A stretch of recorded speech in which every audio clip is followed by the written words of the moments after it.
Hi everyone, welcome back to Crochet Vox. Tracy here, and in this tutorial I'm going to show you how to make these adorable little chenille baby booties. Now these ones do look very girly, apart from, well, I suppose this one is a unisex colour, but you can make them a little more boyish if you want. They are just boots after all, but with this one I've put a variegated edging around and made a variegated tie, and with this one I've just chose lemon and white.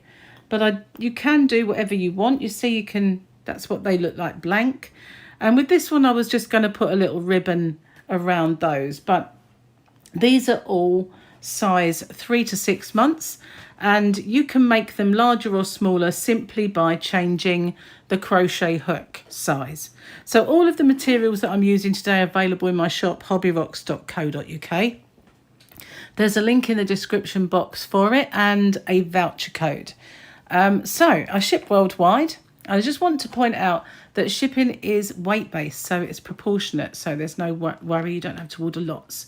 So there we go, these are the yarns. I'm not using this colour, however, I'm using the lemon because I want to make the other one to this. But I will just say that I find this chenille a little bit thinner, although it's a chunky, and it is a chunky yarn. Some chenilles are quite stiff and are quite fatter, whereas this one is more drapey. So how I make these bigger then, or smaller, is by changing the crochet hook size only. So if I was making these in a newborn or a 0 to 3 months, I would use a 3.5 crochet hook. I don't think I'd like to go down lower with this yarn on that. But this is a 4mm and it makes this size. If you went up to a 4.5, then it would make a little bit bigger, and a 5 obviously would make bigger still. So that's how you kind of make it 0 to 3, 3 to 6, 6 to 9, and 9 to 12. Okay, so I'm going to show you then. I'm just going to clear this stuff out the way. So if you haven't already, don't forget to hit the subscribe button and the notification bell, and let's get started. So for this, you just need to make a slip knot. And we don't need a very long tail. We're going to be working over it anyway. And we're going to do 10 chain. Now, you don't want them tight, but you don't want them really baggy either. Just nice, normal tension.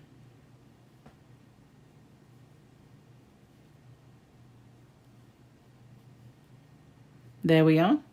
So before I go, I just want to go and get something, and I'll be right back with you. Sorry about that, I wanted to get a stitch marker and I can't find one, so I'm going to use a piece of yarn. Okay, so a lot of criticism of this sort of yarn is that you can't see the stitches, but you can see the indentations. Okay, so that obviously the yarn that's on the hook doesn't count. There's 1 stitch, there's 2. We're going to go into that second one, and we're just going to do a US single crochet or a UK double crochet. And we're going to do 8, 1 in the next. Or 1 in 8 of those. So that's the second one.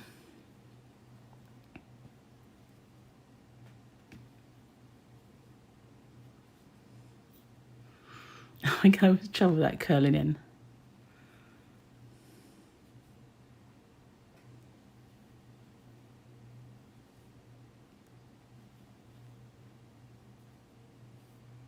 Okay, so we've got 1 more stitch left, and in that last one we're going to do 4.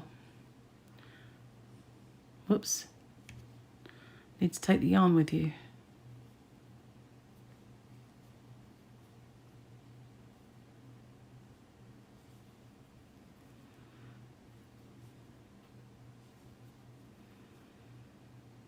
Right, now we've gone round the corner, we're going to go back. And we're going to work in these stitches until we get back to this first one here. So we're going to do 7 along this edge, okay? And I'm going to work over the tail as I go.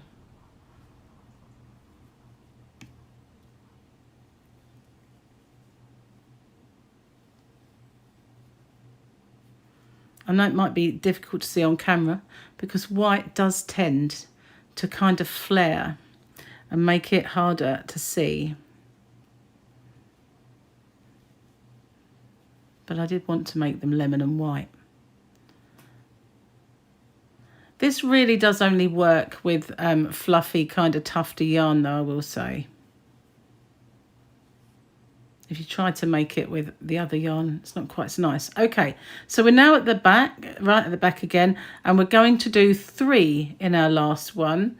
And the reason we're doing 3 is because we've already done 1 to start the round. Okay, so now I'm going to slip stitch into that first stitch. Okay, and I'm going to do a chain. Now I'm going to put a stitch marker here because with the white yarn it is very difficult to see when you're back at the start again. Okay, so now we're going to do 1 in the next 7.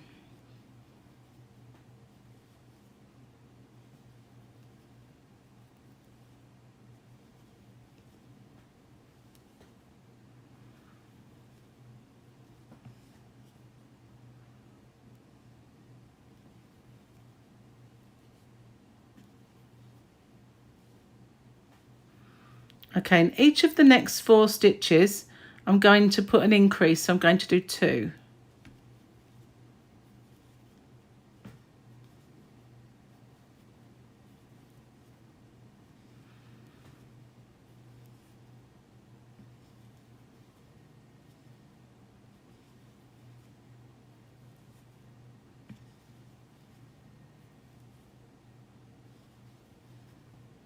Okay, so now we've gone around the corner. Now, some people, when they're making these booties, they tend to do half trebles at this part. So you get the proper shoe shape and it gets narrower.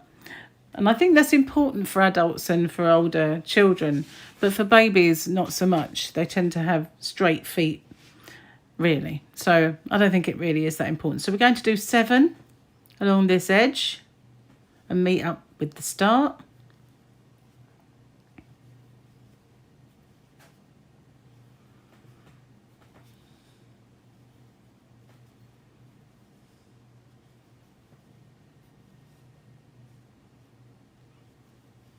And we're going to do our 4 increases.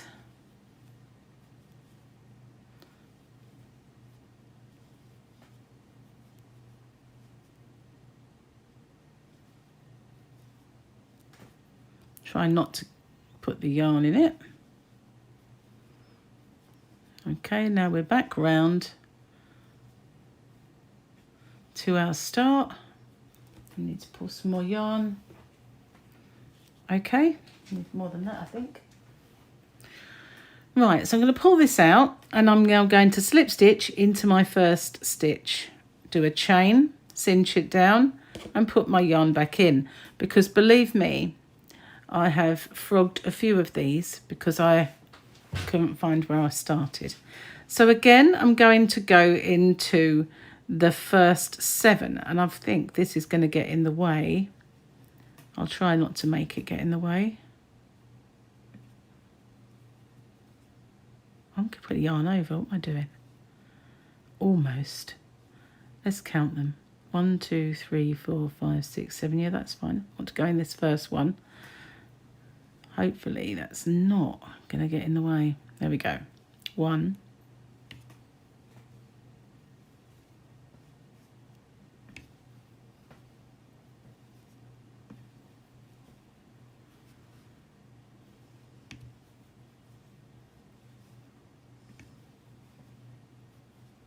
If you do miss a stitch, I don't think it makes a great deal of difference in this sort of size, you know, really. So now we've got round and we're going to do the increases again, but we're not going to do the same. We're going to increase in one and do a single in the next. So that's 1, 2, 3,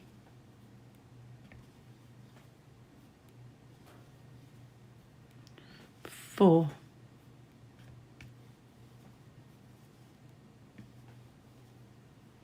Okay, so again, we've gone around there.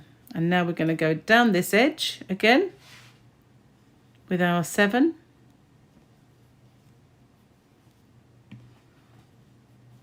You may have 6. Doesn't matter too much, as I said.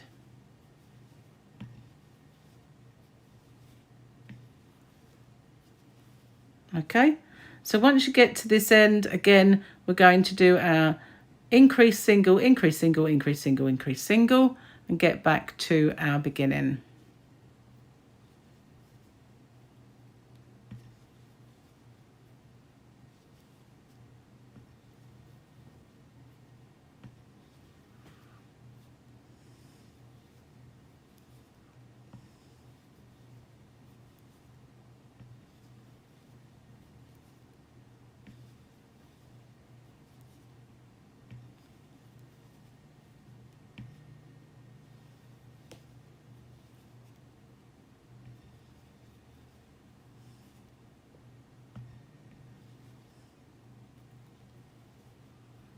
Pull this out, and then we're going to slip stitch into our first stitch, and this time we're going to end off. So when you cut the ends of this, you do make fluff. There's that's just the way it is with this kind of James C. Brett, Flutterby, and other chenille yarns. They are lovely to work with, but they do make a little bit of tuft fly in here and there, which can get up your nose. So there we go. That is our sole. Timestamp 11:35. Okay, so now we're going to start working on this part. And remembering that this is our right side and that's our wrong side. Okay, so when we look at, we want to have that side showing. Now, if you're very careful and clever, you can do that nice invisible kind of join, but never mind if you're not. So I'm just going to join it at the same place, but I'm going to go in the back loop only. Now, if you look at this, and it's going to be hard to show you on the white, but you can just about make out, there's the back loop, there's the front loop. Front loop is there, back loop is there. Okay, and you can see, if with a naked eye, you can see it an awful lot better than I can with through a camera. But when you're actually holding the yarn, it is so much easier. So I'm going to give these a little knot. I know some people don't like to do that, but I'm just going to knot these because it's going to be on the inside of the sole, and it's really going to make no difference whatsoever. And we're going to work over the tail, which I'm hoping isn't going to get in your way. So what we're going to do is we're going to work in the back loops, and we're going to do half trebles, which is a UK term, half double in the US. So there's the first one. And what we need to do is we need to go in that back loop. So finding the back loop, then I'm going to get my tail in. I want to show you how to get into those back loops. So there you go, front loop there, there's the back loop. Again, front loop there, back loop there. Just gonna, and that will leave a nice little ridge around the outside. As you can see, it's appearing there. And we're just going to do one in every single stitch. And normally, if you haven't lost one along the way, which as I said is no great problem, really. You should have 38 stitches all the way around. So I'm just going to get along and do one in the back loop of every single stitch around, one half treble, or that's a UK term, and one half double US terms, all the way around, and then I will meet up with you. I'll pause it, meet up with you when I get back to this one. Okay, so I have one more to do, and that's my 38. And then I'm just going to slip stitch into my first stitch. I'm going to do my chain and cinch it down. So now we don't really need our little stitch marker because our stitches are nice and big and we're not going to mistake them. Plus they're lemon now, so it's fine. Now, a lot of people don't like, as I say, they can't find the stitch definition. So now it's fine if you're going to go in between the stitches. So I'm going to do my first two. So just bear with me, 1, 2, 3, 4, 5, 6, 7, 8, 9. I'm going to do my first two. So there's my first one in the stitch that I'm in. I don't want any gaps. And there we go, 2. Now we're going to do some decreasing, and I'm going to show you a little technique that will make this look nicer. So as you can see, sometimes when you just decrease around this part, you get some gaps and they look particularly a bit nasty. So what we're going to do is we're going to go in the front loop only. So this bit at the front here is the front loop, and you want to just lift it up so you're going in just one of those stitches. The back loop is behind. You just want one of them. And we're going to pull up loops. So we're going to do round the hook, round the front loop, and pull up our stitch. Then we're going to go into the next front loop and yarn over and pull through. So we've got 4 on the hook, and we're going to go through all 4. So we've now combined those 2 stitches. We're going to do it again. We're going to do this 9 times. But we really just want to go in those front loops if we can, because it makes it an awful lot neater. 2. Okay, just the front loops.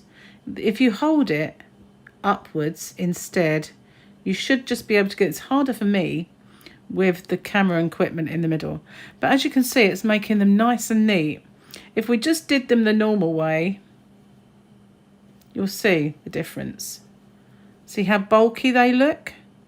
That does start to look a bit ugly as we're going around. You can do them that way if you really have to. Whoops, it does help to put your hook in, Tracy. If you can't master it, then it won't make too much difference. It would just be a little less neat at the front. So I've forgotten how many I've done. I think this is my 4th one. I will count them. No, is it? Hang on. Is that? I think it is. 1, 2. 1, 2, 3, 4. Yep.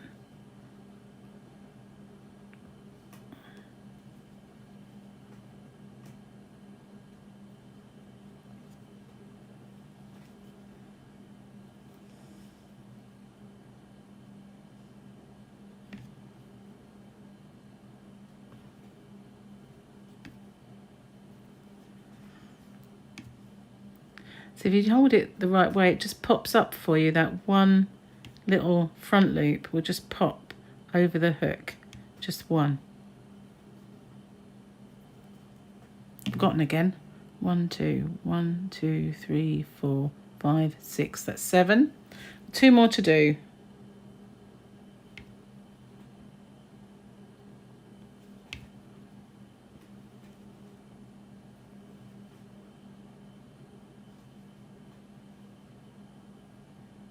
You'll be relieved. So that's the last one for this round. And as you can see, it's starting to cup like a shoe. So now I'm going to do 1 in each one around until I get back to this one. Okay, just 1 in. You can go again in between the stitches to make it neater and easier to spot them. Causes less gaps as well. So because that's a little boring to watch, I'm going to pause it and I'll catch up with you again when I get back to where we began. Okay, I'm back at where I was. I've done my slip stitch. I'm going to do my first 2. So there's 1,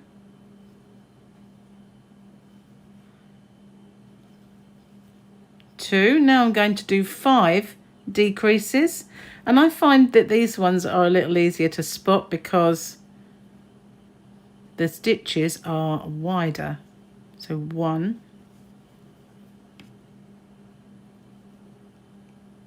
you can hook them with that side if you want. 2,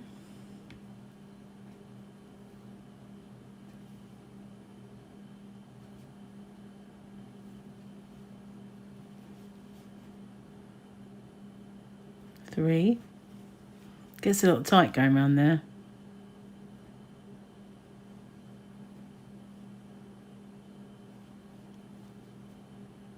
4, last one.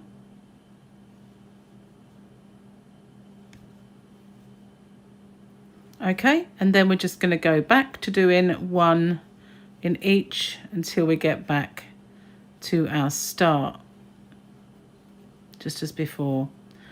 So I will pause it now and meet up with you when I get back to the start. Okay, so now I've got back, I've done my slip stitch, and this is what it's starting to look like. It's looking a little bit more shoe-like sort of thing. Okay, so now we're going to do our last decrease. We're going to do our last decrease row. We're going to do 2 normal stitches as before, and now we're going to decrease 2. So there's 1. Don't worry if it puckers in. If it helps you find the stitches, you can always pop it back out afterwards. Next one. Trying to get that front loop. Okay, I'm going to do it with hooking it. Do it any way you can. 2. Okay. So now once again, we're going to do 1 in each all the way around until we get back to our start. And once again, I'll pause it and meet up with you when we get there. Okay, so this is what it's looking like now. There's our last decrease round. So this now we're going to be working on this particular row here. And some people might tell you when you're doing a row like this to do a stitch, a gap, a stitch, a gap, a stitch. I'm not really keen on the boots having a gap.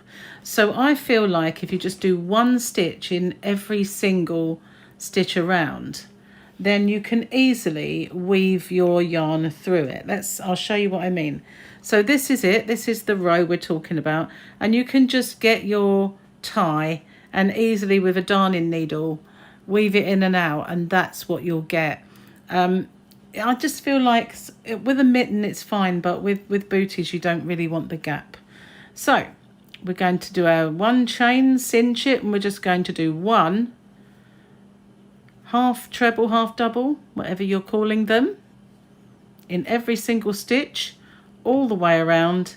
And this is for 2 rounds.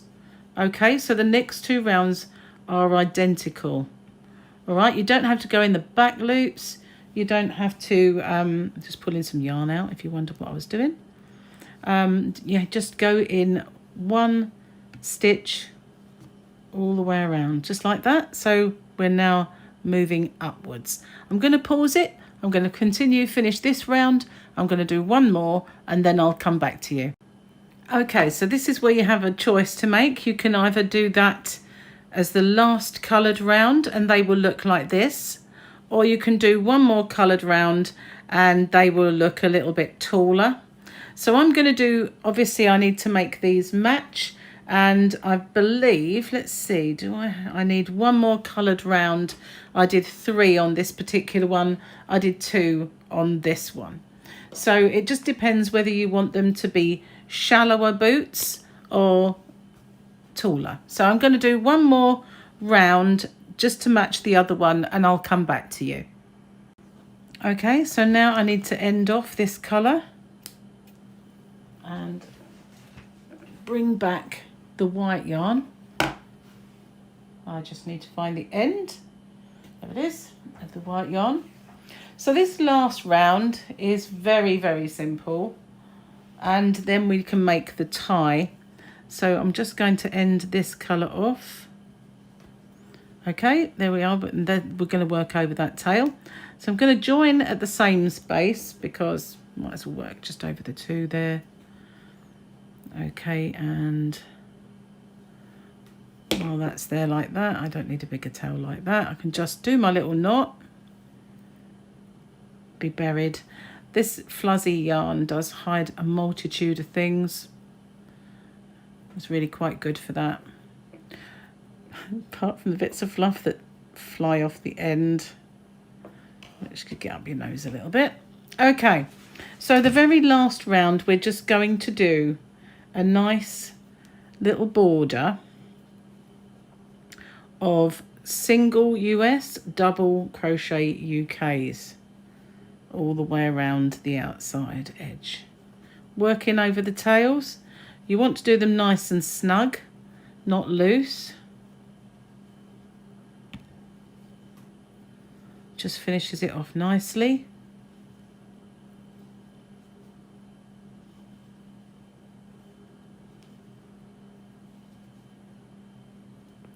Okay, we're still working over the tail. It'll be easier when we don't have to do that. You won't be so confusing to look at. Nice and simple, just one in each, all the way around.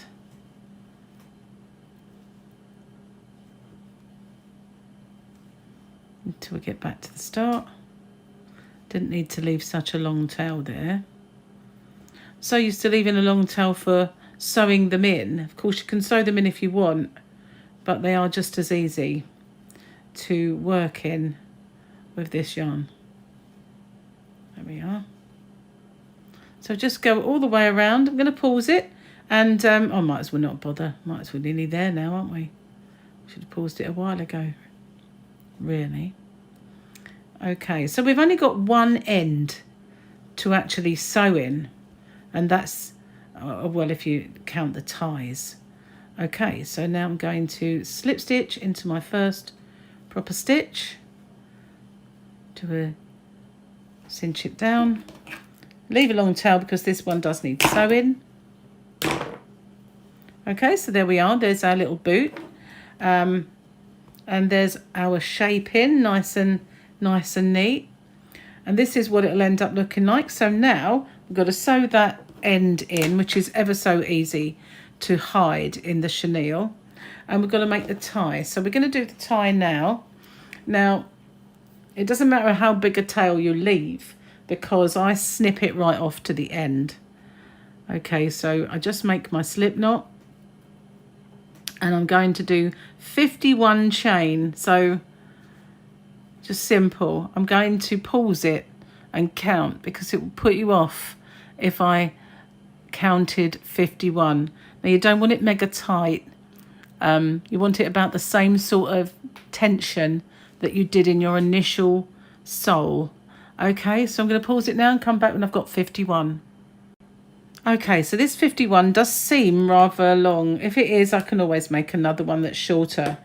But I'm going to end off by cutting it and pulling that last one through. So I've got a total of 50. And I'm going to weave it round though that inner loop. So I'm just going to thread all this needle, which is a nice big eye. So nice and easy. And get rid of all the tufts, which are very annoying. Now you want to look at it and look at where your centre is. So we are going into this part here. So I'm going to ignore that middle one. And I'm just going to go in and out between these stitches. Okay, and just pull it through. And you want to leave a bit, about that much, roughly. Doesn't matter, you can always even it up at the end. But we're going to go in and out all the way around.